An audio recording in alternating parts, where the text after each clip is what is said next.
his decency, humility, and unwavering commitment to the unity and progress of this country. Alex Ekwueme was indeed an outstanding politician with many uncommon virtues. He was a man of awesome intellect who devoted his life to learning and obtained degrees in several fields. He studied in King's College, Lagos, before he won a scholarship which enabled him to study at the University of Washington, USA. He studied and got bachelor's degree in architecture and city planning, and only completed the degree in record, and also obtained a master's degree in urban planning, and being adept at multitasking. He also earned multiple degrees in sociology, in history, and philosophy. And he also studied law at the University of London. And some years after, he obtained a PhD in architecture from the University of Strathclyde before he studied for his B.L. Hons at the Nigerian Law School. Ekwueme was the late Ide Okasa of Oko Kingdom. Okasa had a distinguished career in architecture. He began his professional career as an assistant architect with a Seattle-based firm in Washington. He also worked with another architectural firm in London before he established Ekwueme and Associates, Architects and Town Planners, which was the first successful indigenous architectural firm in Nigeria. And he had 16 offices spread all over the country. Politicians, listen to this. This man had something he was doing before he got into politics. Because some of you are in politics, you don't have anything doing. Hence, you are recycling yourself day by day. He was a technical consultant to the World Bank's educational project. All these striving ventures, he wound up in preparation for his assumption of office as the vice president in Nigeria in 1979.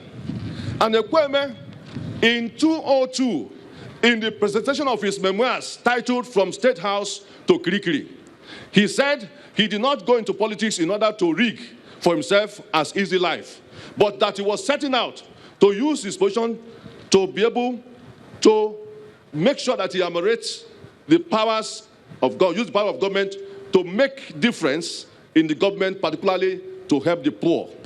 Ask yourself as a politician, today, how many poor people are in your village? How many have you helped? Dr. Ekwueme was a most courageous man for leading the campaign for the exit of the military. And when he did that with forming the G4, which was a group of 34 eminent Nigerians who insisted that military dictatorship must end and democratic rule must be established. This group became the nucleus of the People's Democratic Party, PDP, which eventually became the ruling party and governed the country for 16 years. However, this great man we are celebrating today was denied an opportunity to serve as president in 1999, owing to the hegemonic influence of the military in Nigerian politics. And this, I must say today, so we deny Ifa, and no neba. Deny Southeast Igbo president, the best president I can wear. And so, what happened? He could not make it. Because Ekwueme did not believe in bribery. He did not believe in rigging. Today, when conventions are made in any of the parties, people carry Ghana must go all around to make campaigns to get themselves elected. And that is why Nigeria has continued to be corrupt. Even the present government came by corruption. So it is difficult to fight corruption. I once confronted the head of state. I said, those who stole the state money used their state money to campaign for the presidency of Nigeria. And so they are all given 3 states or 3 ministries. That is corruption. Ekwueme was defeated at the primaries by the military-favored candidate, General Olusegun Obasanjo. When the Second Republic was toppled in a coup d'etat in 1983, Dr. Ekwueme was arrested and detained for 21 months in Kirikiri maximum prisons, and a military tribunal was set up to probe him. The said tribunal returned the following verdict, I quote, Dr. Ekwueme left office poorer than when he entered it.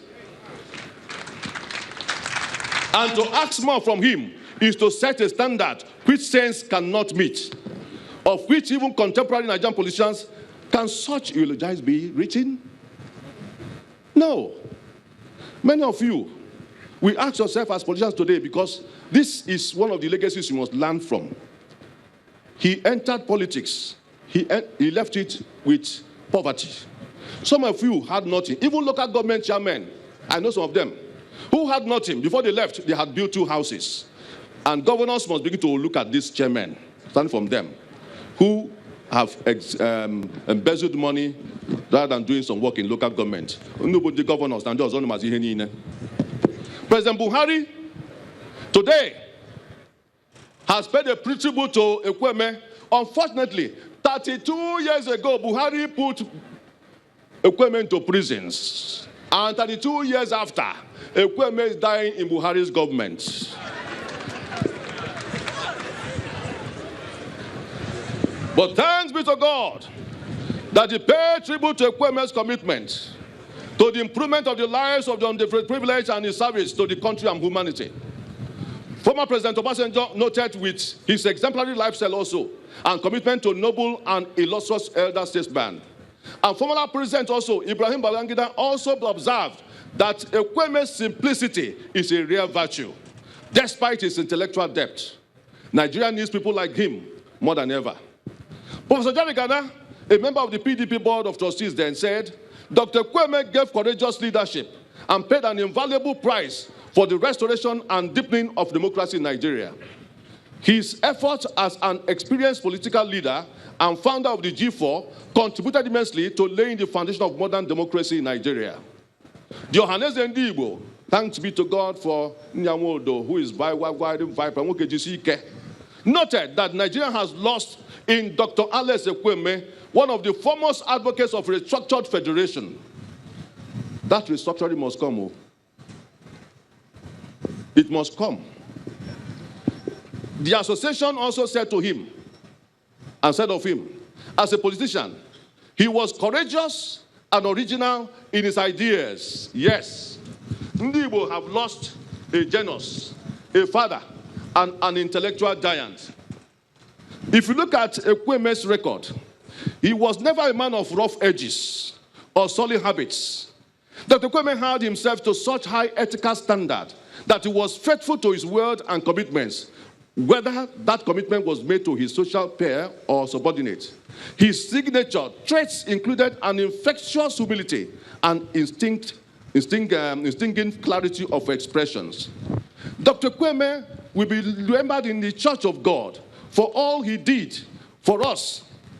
Today, we are remembering him. I'm trying to cut this something short because in Anglican Church, whichever diocese invited Ekwueme to the church for any occasion, he will be there. He contributed. He made everything quite simply and with humility.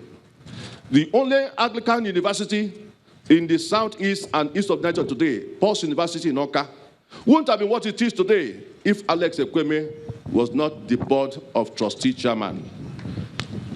Sometimes when we are hard up of how to pay salaries, Dr. Alex Ekwueme will go out to look for 100 million for the university to pay salaries. Now we have missed him.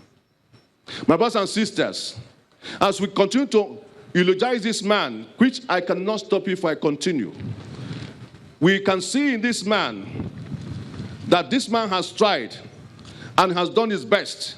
He has run his race. He has finished his course. All that remains for him is to also wear the crown of glory.